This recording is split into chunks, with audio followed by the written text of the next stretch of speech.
मसाजोगचे सरपंच संतोष देशमुख यांची जी निग्रहपणे हत्या केली, या मारेकऱ्यांना तात्काळ फाशी शिक्षा झाली पाहिजे या मागणीसाठी आज आम्ही सोनखेड नगरीतील आणि परिसरातील सर्व नगरवासी या निषेध मोर्चा म्हणून आज उपोषणाला बसलेलो आहोत। 18 पगड जातीच्या वतीनं निषेध करण्यात आलेला आहे।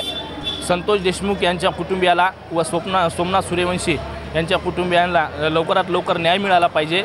जी काय बीडमध्ये दहशत निर्माण केली जाते काही मंत्र्यांच्या वतीनं, ती दहशत संपवली पाहिजे आणि त्या ठिकाणावरती कुठेही दहशतीचा वापर न करता, राजकीय वरद याच्यात हस्तक्षेप न करता देशमुख कुटुंबियांना न्याय मिळाला पाहिजे या मागणीसाठी या ठिकाणी निषेध व्यक्त करण्यात आलेला आहे। जे बीडचं प्रकरण आहे, मसाजोग गाव सरपंच संतोष यांच्या हत्येचं व सोमनाथजी सूर्यवंशी परभणीचं, या दोन्ही प्रकरणामध्ये शासनानं गुन्हेगाराला कठोरातून कठोर कारवाई करावी, फास्ट ट्रॅक कोर्टामध्ये घेऊन त्यांना न्याय द्यावा आणि दुसरं म्हणजे दोन्ही कुटुंबियांना शासनानं आर्थिक मदत द्यावी, जेणेकरून त्या कुटुंबाला काही आधार मिळेल, एवढीच शासनाकडे विनंती आहे।